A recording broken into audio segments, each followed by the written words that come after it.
नमस्कार, एक बार फिर से आपका बहुत बहुत अभिनंदन करते हैं, स्वागत करते हैं। भारत लाइव या पंचनामा आप जहां भी देख रहे हो, फेसबुक पे देख रहे हो, यूट्यूब पे देख रहे हो या फिर ट्विटर पे देख रहे हो, कहीं भी आप हमें देख रहे हो, तो एक बात मैं आपसे कहना चाहता हूं और बात यह है कि गेम समझिए एक ऐसा शो बन गया है जो हमारे और आपके बीच की कड़ी को मजबूत करता जा रहा है। गेम समझिए में हम पूरी तरह से रिसर्च करके बातों को लाते हैं और जो राजनीतिक गलियारे में बातें चल रही हैं उन्हीं बातों के आधार पर ये पूरा विश्लेषण होता है।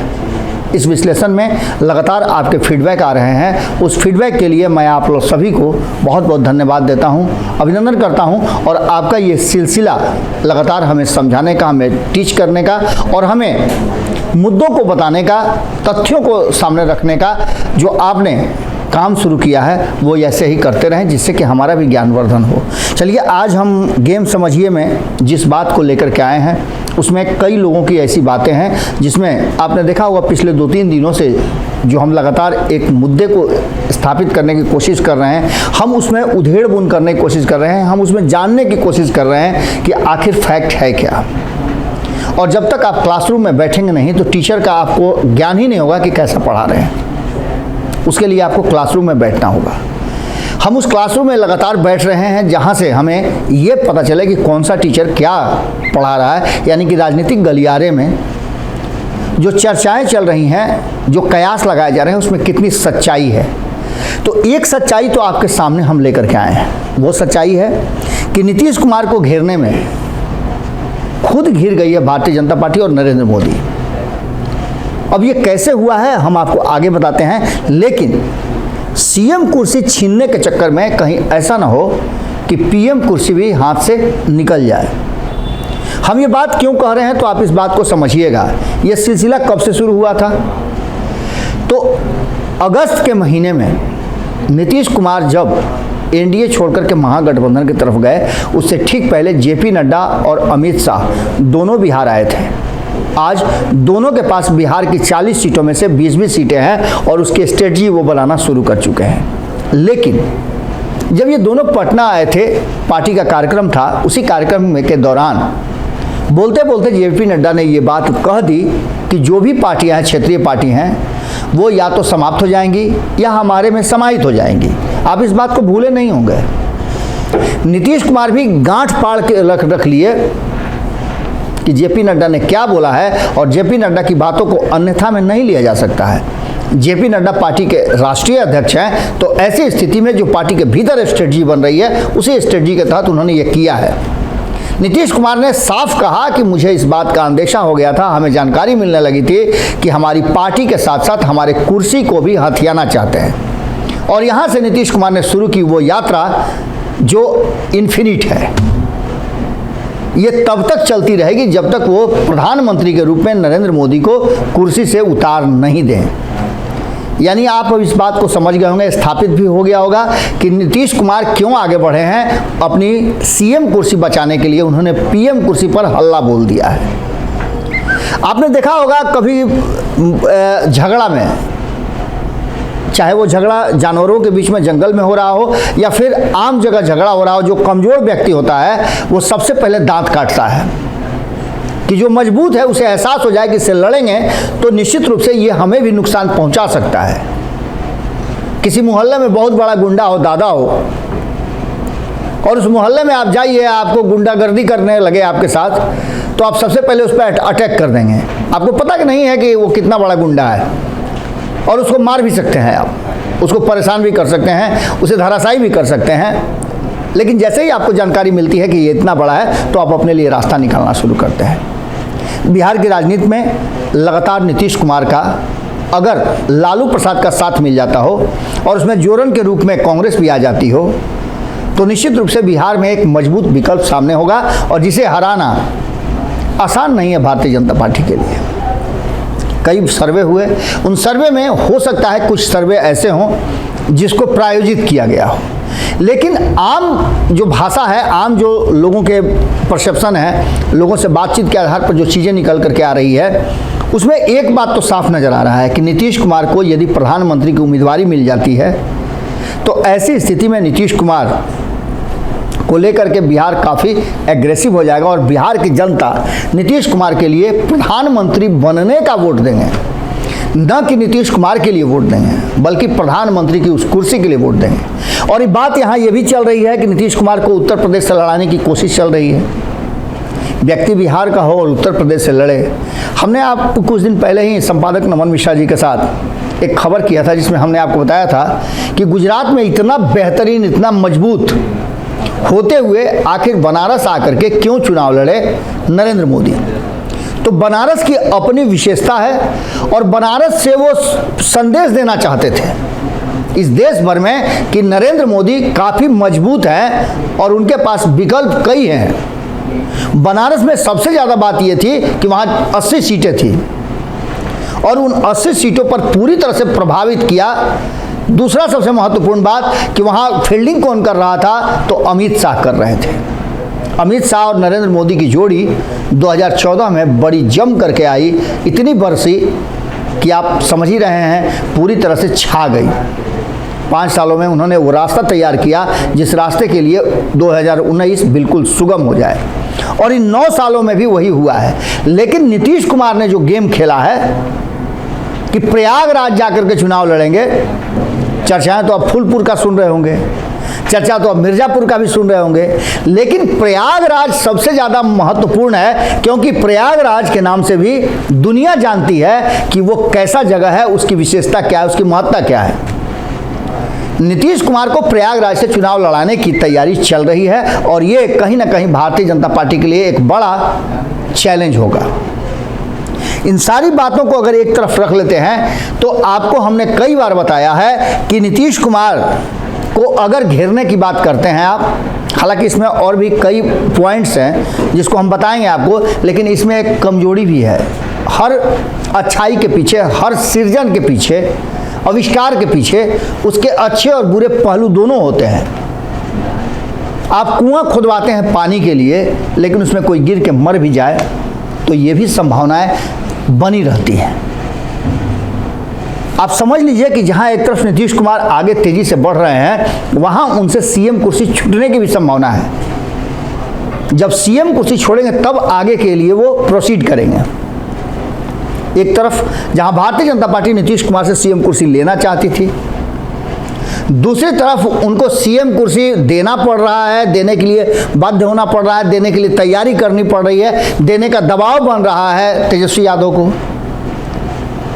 तेजस्वी यादव की टीम लगातार नीतीश कुमार से सीएम की कुर्सी का डिमांड कर रही है। लालू प्रसाद 3-4 महीने पटना में रह करके गए और इस बीच उन्होंने नीतीश कुमार पर दबाव भी डाला कि आप सीएम कुर्सी अब छोड़ दीजिए। लेकिन तेजस्वी यादव को ये बात पता है कि नीतीश कुमार एनडीए छोड़ करके जहां बहुत ज़्यादा संतुष्ट भी थे और उनका सब कुछ चलता था, यहाँ आकर के तो मानते हैं थोड़ा सा 19-20 भी हो सकता है क्योंकि ये नया गठबंधन है, लेकिन वहाँ इतना संतुष्ट होते हुए भी क्यों बाहर आए, तो वो अपनी सीएम कुर्सी बचाने के लिए। इसलिए तेजस्वी यादव जो सीएम कुर्सी मांग रहा है उससे ये बात खुल करके कह रहे हैं कि मुझे सीएम कुर्सी नहीं चाहिए।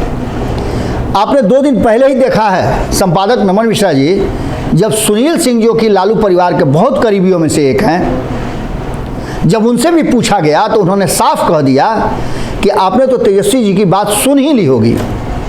तेजस्वी यादव ने साफ कहा है कि न तो उन्हें सीएम कुर्सी चाहिए और न नीतीश कुमार को पीएम कुर्सी। इसका सीधा मतलब आप समझ रहे हैं कि जब नीतीश कुमार को पीएम कुर्सी पर बिठाया जाएगा तब तेजस्वी यादव को सीएम कुर्सी पर बिठाया जाएगा, यानी कि अदलैन बदलैन ये है। इस बीच में भारतीय जनता पार्टी ये भी लगातार दबाव बना रही है, ये भी प्रचारित कर रही है कि नीतीश कुमार पर राष्ट्रीय जनता दल, लालू प्रसाद, तेजस्वी यादव, उनकी पार्टी दबाव बना रही है सीएम कुर्सी छोड़ने के लिए। उसके लिए प्लानिंग भी चल रही है, भीतर खाने में बहुत सारा गेम चल रहा है। लेकिन इन सब से इनकार करते हुए, इन सब से बचने के लिए तेजस्वी यादव ने उजड़े समाप्त कर दिया। लालू प्रसाद को पटना से दिल्ली भेज दिया। हालांकि लालू प्रसाद दिल्ली में भी राजनीतिक रूप से काफ़ी सशक्त हैं और वहाँ भी रणनीति तैयार करने लगे हैं। एक तरफ जहाँ भारतीय जनता पार्टी दिल्ली में रणनीति बना रही है, वहीं बिहार, बंगाल, उत्तर प्रदेश और झारखंड को लेकर के नीतीश कुमार भी अपनी रणनीति बना रहे हैं और मजबूत रणनीति बना रहे हैं। तो एक जगह जहाँ बिहार में नीतीश कुमार रणनीति पर काम कर रहे हैं, वहीं दूसरी तरफ दिल्ली पहुंच करके लालू प्रसाद भी रास्ता तैयार कर रहे हैं। आप समझ सकते हैं कि नीतीश कुमार के दिल्ली जाने के बाद ही बिहार में कुर्सी खाली होगी और स्वेच्छा से नीतीश कुमार तेजस्वी यादव को हस्तांतरित कर सकते हैं। अब इस स्थिति को देखते हुए सबसे बड़ी बात यह है कि नीतीश कुमार ने जिस तरह से पूरे गठबंधन को और खास करके इन 4 राज्यों को एक साथ समेटा है, उसमें 174 सीटें हैं। इसमें से बहुत ही कम सीटें 74 सीट भी नहीं है, यानी 40% सीट भी नहीं है। इसमें से मात्र 20 से 25% सीटें हैं, यानी कि करीब 40 के आसपास सीटें, 45 के आसपास सीटें सब मिलाकर के होती हैं। और उसके आधार पर आप समझ सकते हैं कि भारतीय जनता पार्टी को अगर इसमें 50% भी कर दिया जाए तो भारतीय जनता पार्टी के लिए चेकमेट वाली स्थिति होगी और चाह करके भी वो सत्ता में तीसरी बार नरेंद्र मोदी को नहीं बैठा सकती है। इसके लिए एनडीए में कई घटक दलों को शामिल किया गया है और उनके साथ भी अब बैठकों का दौर जारी है। हमने आपको कल ही खबर में बताया था कि नरेंद्र मोदी ने एक ऐसी व्यवस्था की है जिसमें वो 300 से ऊपर 338 सांसद हैं अलग अलग दल के एनडीए में, उन सब के साथ बैठक का प्लान बनाया है और वो बैठक 31 तारीख से शुरू है। हमने आपको ये भी बताया था कि इस बैठक में बिहार से एकमात्र आदमी को रखा गया है, ऋतुराज सिन्हा को।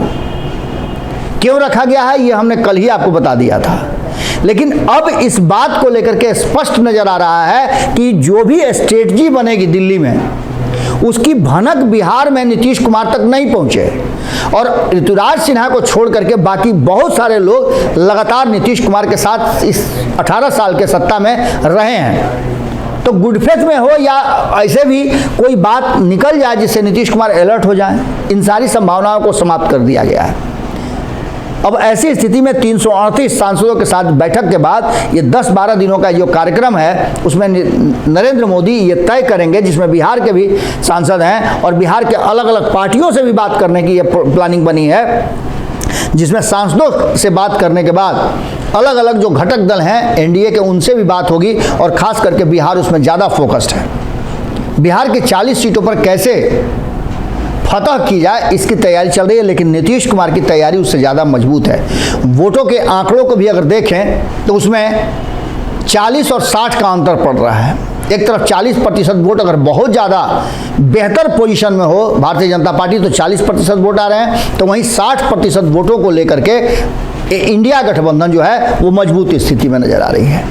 अब उसमें सेंधमारी कैसे होगी आप इस बात को अच्छी तरह से समझ सकते हैं। हमने आपको पहले ये भी बताया था कि नीतीश कुमार का अब तक का ट्रैक रिकॉर्ड रहा है कि वो 16% वोटों के मालिक रहे हैं। कभी 15% हो गया हो, कभी 14.5% हो गया हो, तो कभी 19% भी हुआ है। और उसको एवरेज अगर लेकर के चलते हैं, अब तक जितने भी लोकसभा और विधानसभा के चुनाव हुए उसमें वो 16% से अधिक वोट लेकर के अपने गठबंधन को और अपने आप को मजबूत करते रहे। सीटों की संख्या घटती बढ़ती रही है, लेकिन वोटों का आंकड़ा उसी 16% पर आकर के अटका रहा है। अब 174 सीटों को लेकर के जो नीतीश कुमार रणनीति बना रहे हैं और इसके साथ साथ देश भर में लगभग 400 से ज़्यादा ऐसी सीटें हैं जिस पर इंडिया गठबंधन भारतीय जनता पार्टी के विरुद्ध साझा उम्मीदवार उतारेगा। यहाँ नीतीश कुमार के सीएम कुर्सी को छेड़छाड़ करना, उंगली लगाना, उसमें भारतीय जनता पार्टी को बड़ी महंगा पड़ रहा है। और सीधे स्टेक पर है प्रधानमंत्री की कुर्सी। नीतीश कुमार के चक्कर में नरेंद्र मोदी का काम ही नहीं कर रहा दिमाग कि अब करें तो क्या करें। हालांकि बहुत तेज़ी से वो अपनी रणनीति में बदलाव कर रहे हैं और इस रणनीति का अंतिम जो अस्त्र है वो हम आपको नेक्स्ट डे बताएंगे कि अंतिम अस्त्र क्या है, जिसको लेकर के भारतीय जनता पार्टी एक बार फिर से बड़ा खेल कर सकती है। लेकिन वर्तमान में आप समझ सकते हैं कि जिस तरह से नीतीश कुमार के लिए आप सुने होंगे, हमने भी खबरों में बताया था, लेकिन हमने जो खबरें बताई थी उसमें 3 सीट हमने बताया था कि नीतीश कुमार के लड़ने की बात है। एक चर्चा और चलने लगी है कि नीतीश कुमार पटना साहिब से चुनाव लड़ेंगे, लेकिन ये संभावनाएं कम नज़र आ रही हैं। नीतीश कुमार पटना साहिब से नहीं बल्कि नीतीश कुमार के चुनाव लड़ने के लिए प्रयागराज में तैयारियां शुरू हो चुकी है और उसमें फील्डिंग भी टाइट होने जा रही है। आने वाले महीना में जैसे ही वहां देख लीजिएगा महाराष्ट्र की बैठक होगी और उसमें अगर नीतीश कुमार के पक्ष में कोई फैसला आता है, उनके हाथ में कोई बड़ा अधिकार दिया जाता है, तो आप देख लीजिएगा कि नीतीश कुमार के करीबी फील्डिंग करने के लिए प्रयागराज में अभी से लग जाएंगे, क्योंकि प्रयागराज में वो सारी स्थितियां नीतीश कुमार के फेवर में जाती हुई दिखाई दे रही हैं।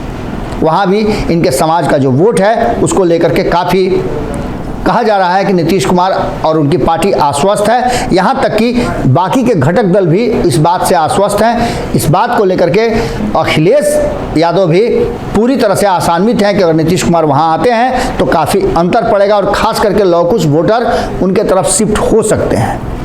अब ऐसी स्थिति में देखना दिलचस्प होगा कि भारतीय जनता पार्टी कौन सी स्थिति पैदा करती है और खास करके नरेंद्र मोदी जो 338 सांसदों के साथ अपने गठबंधन के बात कर रहे हैं और उसके बाद जब अलग अलग पार्टियों से बात करेंगे, तो अगर उन्हें लगता है कि ये हमारा फुटफुल हो रहा है, हम यहाँ से आकर के सत्ता में वापस आ सकते हैं, तब तो सब ठीक है। अगर ऐसा लगा नरेंद्र मोदी को कि इसमें कुछ कमी रह गई है जिसे पूरा करने में दिक्कत हो रही है, तो आप समझ लीजिए कि प्लान बी भी तैयार है। हम आपको अगले दिन बताएंगे कि वो प्लान बी क्या है। जुड़े रहिए भारत लाइव के साथ। गेम समझिए में हम आपसे यही विदा लेते हैं। बहुत बहुत धन्यवाद। नमस्कार। अगर ये वीडियो पसंद आई और वह बिहार के राजनीति और बिहारियत से सरोकार रखेनी तो सब्सक्राइब बटन दबा के चैनल के सब्सक्राइब कर ली। ओजे एगो घंटी बा, ओकरा बटन दबा देला से कुल सटीक और मारक खबर रुआ मुफ्त में मिल जाई। अगर रुआ पत्रकारिता के हमनी के नया प्रयोग में सहयोग कर चाहतानी तो ज्वाइन बटन दबा दी। पेटीएम नंबर नोट कर ली 9386816700। धन्यवाद।